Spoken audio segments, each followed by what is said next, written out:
What's going on, guys? It is a Friday night. Hope you are all doing well. We have a lot to talk about. First and foremost, potential tropical cyclone 9. It's a weird designation. We're going to get into what that is coming up in a little bit. But the main thing that you need to know is the fact that we do have something out there. It is going to come close to the Florida coast. I am still optimistic that it stays off of our coast the entire time. However, part of Central Florida is in the cone as it kind of curls up around. The steering currents are all on the water vapor imagery. Wait till you see this. Again, it is kind of like a meteorological chess game out there, and it's going to be crazy to watch this come together over the next couple of days. So we're going to get into that. Florida likely going to be indirectly impacted, certainly the surf, rip currents, but there's also a potential really heavy band of rain. It's not an outer band or anything like that, but in between a cold front and potential tropical cyclone 9, likely future Imelda, there's going to be a convergent band as the winds come together and force up some thunderstorms. And I'm watching for flooding in that area. It's going to be along the Space Coast and really up to I-4. We are going to take a look at that throughout the course of the live stream that we're hanging out together tonight. So we are going to be all business this evening. So everybody is up to date. Post in the comments if you have any questions. I will do my best to get to them towards the end of the show. Thank you guys a ton for being here and getting your weather from us. Of course, News 6 is going to keep you updated on all platforms through the entire weekend. We're going to be watching this all weekend long and until this finally goes away early next week. Okay, Richard, right off the bat, the wind shear, it's not a pristine environment. There's going to be dry air from the trough that I'm going to show you, and there is some wind shear, which is going to blow the storms to the eastern side of the storm. With that said, it is still forecast to get to hurricane status sometime during the day on Monday. So here's the latest cone. Expected to become a tropical storm over the weekend, really late in the weekend as it pushes through the Bahamas. If you have any cruises or anybody maybe tuning in from the Bahamas, we're watching for a tropical storm to push on through. That's going to be 2 o'clock in the morning on Monday. It's strengthening even further. And then once it gets out into the south, off the southeast coast, that's when it starts to strengthen a little bit. It's forecast to become a hurricane there. And you see the cone get really, really wide. And that's where the uncertainty lies. I'll show you some modeling in a minute. Notice Flagler County and parts of Volusia County technically in the cone. This isn't for it kind of making a beeline right to the coast. This is for when it gets up towards maybe the Carolina coastline and then starts coming back down after it's been overland. So I don't want anybody to freak out that we're expecting a landfall in Palm Coast or Daytona Beach or Port Orange or anything like that, okay? It's for when it kind of gets curled back on the other side of the upper low. I'm going to show you all that, and we're going to get into that in some bigger detail coming up. So this is why it's a potential tropical cyclone. By the way, look at Humberto tonight. We talked about last night that shrimp look, that whenever they get that shrimp look as a tropical storm, that they are ready to go for it. And Humberto is going for it. I mean, we could be talking about another Category 5 hurricane by this time tomorrow. It is rapidly intensifying tonight. Thankfully, this one is staying out to sea, and I'm hoping that it yanks its lady, future Imelda, back out to sea with it. It's in the realm of possibilities. So here is Humberto again, very, very well-defined storm. It's a major hurricane. Again, by tomorrow, it could make Cat 5 status. It's expected to be a strong Category 4 at the very least. Here is our blob, and it is beaten up tonight from the mountains of Cuba, the mountains of Hispaniola, and it's going to take a little bit to develop. Just showed you the forecast there, but as it lifts to the north, that's when it's going to start to organize. Again, the reason why it's a potential tropical cyclone, and by the way, it's a new designation. It's not to hype things up. I know people say that all the time, that like, oh, they're calling it a cyclone versus a storm. A cyclone is a storm anywhere across the world. There are different names for it depending upon where you're at. So a cyclone is the kind of the umbrella that all storms fall under. In the tropics are tropical cyclones. And in this part of the basin, we know them as depressions, tropical storms, or hurricanes. They do that potential tropical cyclone designation because it's technically not a tropical system right now. In order to do that, you need to have, well, here you go. This is a tropical cyclone. Closed center with that bright color all around the center. Okay, we don't have that over here. There's no center, or at least it's not tightly wound. It is elongated tonight. And it's going to take a while for that to happen. But the Hurricane Center wanted to give the heads up to the Bahamas and issue watches there, and then eventually to the Carolinas because it's potentially days away for them being impacted for it or by it. Here are the latest spaghetti models, and that's the weird thing that happens. I'm going to zoom back in. I am going to zoom back in because, and then I want to play this again and watch the loop-the-loop. This is how crazy things are going to be to forecast this thing. They're everywhere. And the degree of difficulty once it gets like north of Florida is super, super high because you have several different things pulling at it. You have the upper low, which I'll show you in a second. You have Humberto, which I'll show you again in a second. This is the European model. For Jacksonville, I don't think we're talking roof damage. In Orlando, we should feel no effect directly from this storm. We will feel no effect directly from this storm. And I'll show you what I mean in just 1 second. So here are two storms. Okay, Humberto is the one on the right. That's going to be future Imelda. I mean, again, this is going to be such a wild satellite on Monday into Tuesday. Potential for two hurricanes in between Bermuda and the southeast corner of the United States. That's kind of weird, okay? So watch what happens now. This is the Euro model. Notice how it spins right off the Carolina coast, and then it gets tugged away. That's kind of that Fujiwara, and it feels the tug from Humberto.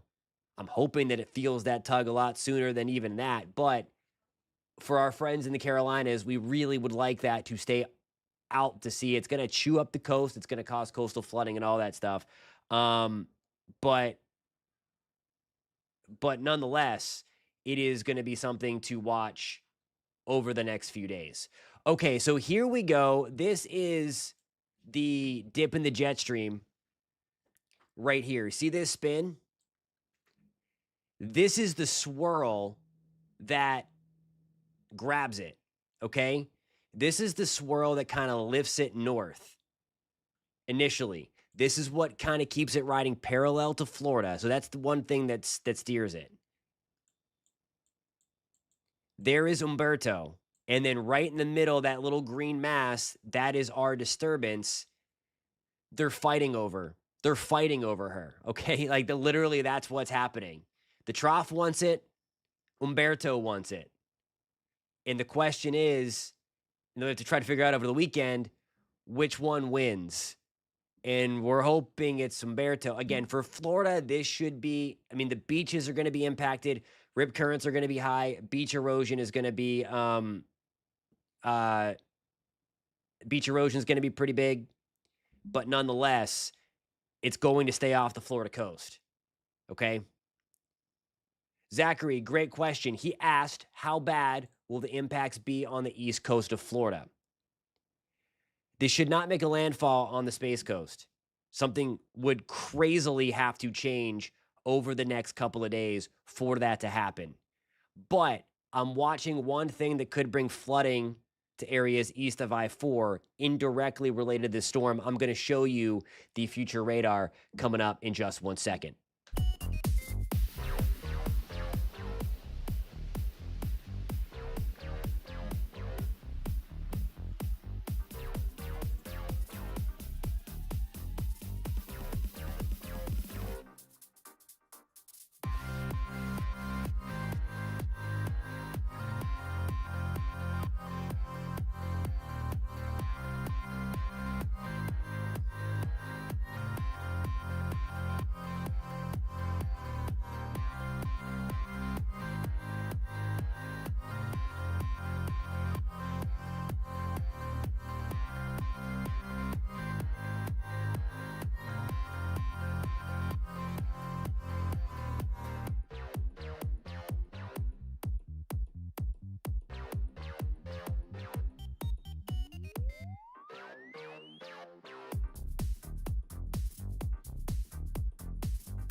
Alrighty, guys, welcome back to News 6 Weather Live at 9:30. We are here every Monday through Friday at 9:30 to just hang out and talk about the weather. And tonight we've got a lot to talk about getting into the weekend. Again, I remain cautiously optimistic that this thing is not going to make a direct landfall along the Central Florida coastline. Okay, I want to show you the cone one more time, and then we're going to get into some of the impacts. And again, I know it's brought, Melissa, it's not coming to Volusia County. It's not coming to Volusia County. And here's the deal. This is the cone again. I know that we're in it, but it's not for a direct hook in. It is for when it goes up in this direction and then curls. It's the hurricane center air in the day 5. By the way, if you don't know how they make the cone, they draw their center line, which is right in through here, and then they draw circles X amount of miles out from the day, which is the historical error. So it's not like they're like just using the models and then kind of putting a cone all around the models or anything like that. They're taking their forecast and then drawing the historical error. And that's why we have this giant cone, because we have that curl coming back in. For Northeast Georgia, Pedro, it's honestly way too early to tell. It could just be like a little breezy day, because the issue is a lot of these things want to even keep it off the coast altogether. So I want to show you this, okay? This is going to be the high resolution model, okay? And I want to show you what's going on to kind of put some fears away for Florida. What we have going on here, this is going to be Saturday evening, and we are going to have a lot of thunderstorms around because of that front that you see there on your screen. From Jacksonville to Tampa, widespread storms develop into the afternoon, into the early evening, okay? So some of that going to be really heavy and all that stuff. And this is what I want to kind of show you. So this is 5 o'clock on Sunday morning. You see that rain that is showing up? I want to add my telestrator real quick. I need my telestrator because I need to draw on this. So I'm going to add my John Madden telestrator, and then we're going to go forward again. Okay, so this is going to be the area I watch. So in between the cold front and then some of the moisture associated with the storm, this convergent line of rain begins to develop in between the two.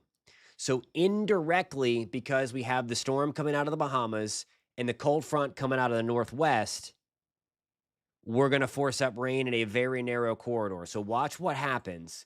And this is what we're going to watch. Look at this line develop here.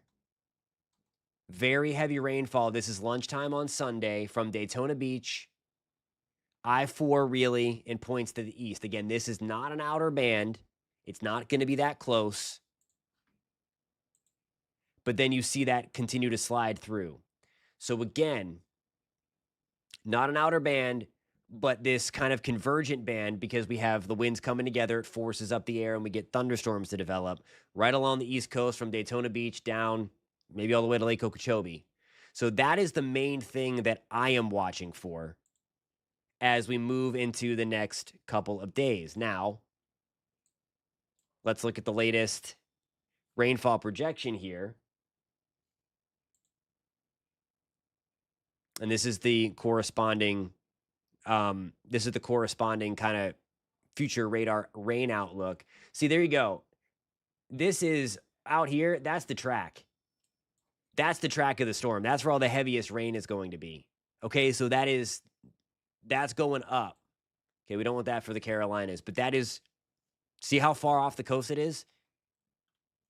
And then we do have, again, some pretty heavy rain Saturday with the cold front, and then Sunday with this little band, narrow band that we're going to try to pin down over the next day or so.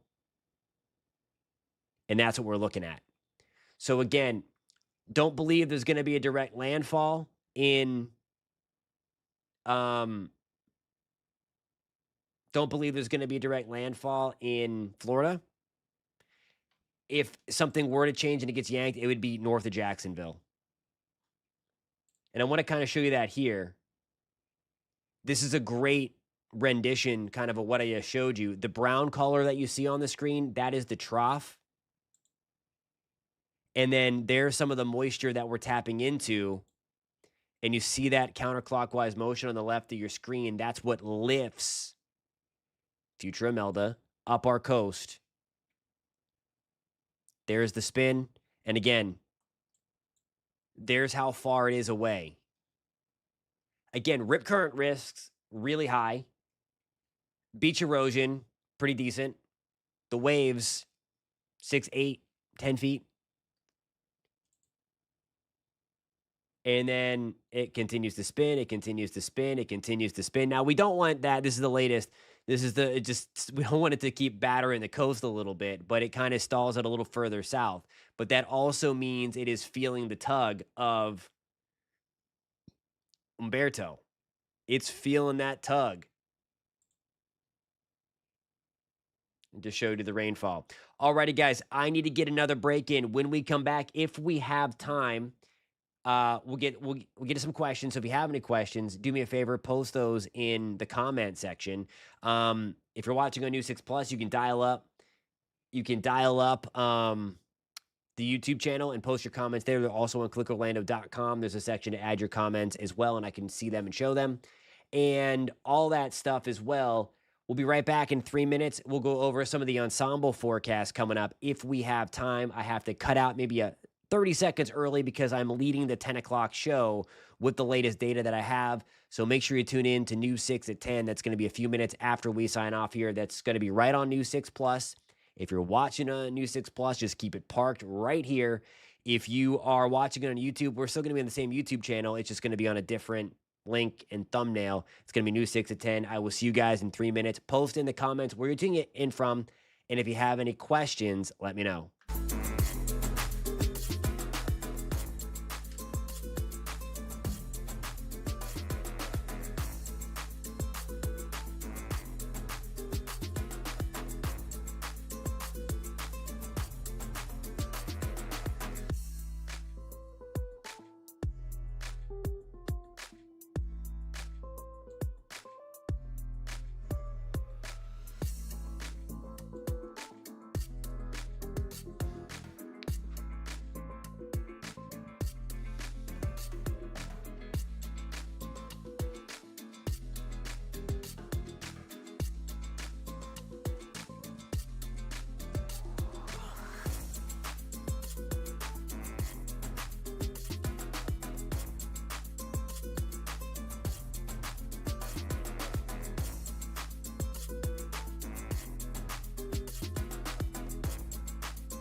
Alrighty, guys, we are back. We're going to do a lot of watching. It's going to be kind of like a dual screen thing this weekend, watching some of the football games out there and paying really, really close attention.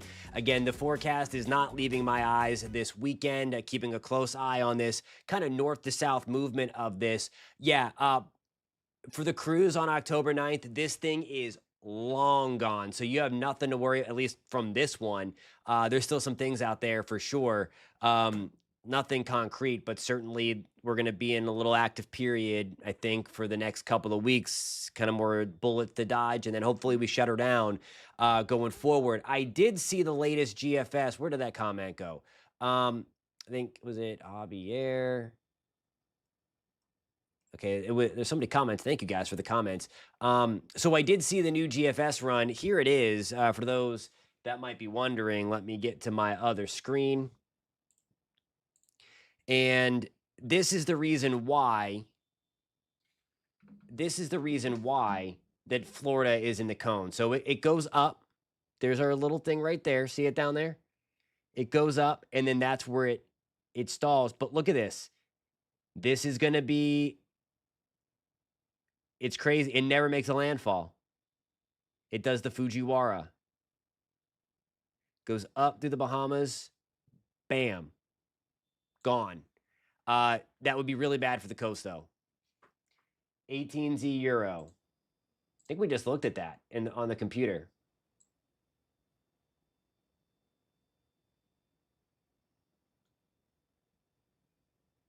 Yeah, this is the one that we were showing on the computer before.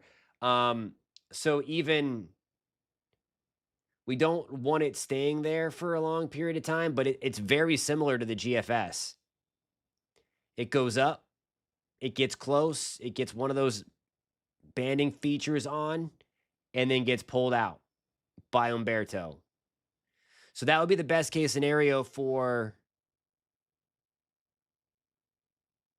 the Carolina Mountains for sure. But again, there are no foregone conclusions. This is going to be a wild one. I have the ensembles up. This is the Google DeepMind AI, and kind of showing that same thing. You see on the right side, that is HUmberto.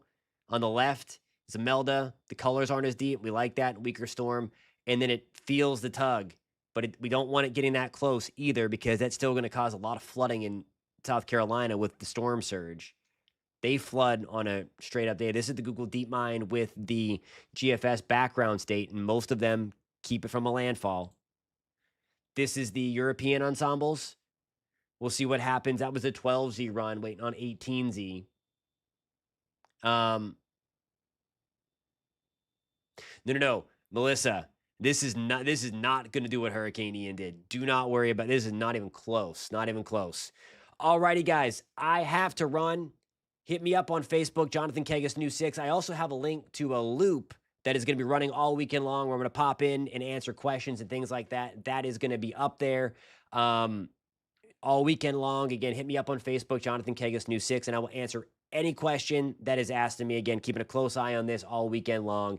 This should continue to ride parallel to Florida through the weekend. The beaches, biggest concern, and then that heavy rainfall potential in between a cold front and what will likely be a future Imelda at the time. I have to run, leading the top of the 10 o'clock show, guys. I will see you News 6 at 10 in a couple of seconds on News 6 Plus. Keep it parked right here. We'll have the latest on the storm. And then again, News 6 at 11 on the TV side with the latest advisory. We'll have a new cone at 11 o'clock, so keep it to News 6 for that. And, of course, we have you all covered. Meteorologist Michelle Morgan will be here in the morning. Chief Meteorologist Candace Campos in this weekend. She's watching it as well. Everybody's watching it. David Nazario is watching it. We got you guys covered. There's no other place that you need to turn. I'll see you in a couple of minutes. News 6 Plus, clickorlando.com, and the News 6 YouTube page. See you guys. Be safe.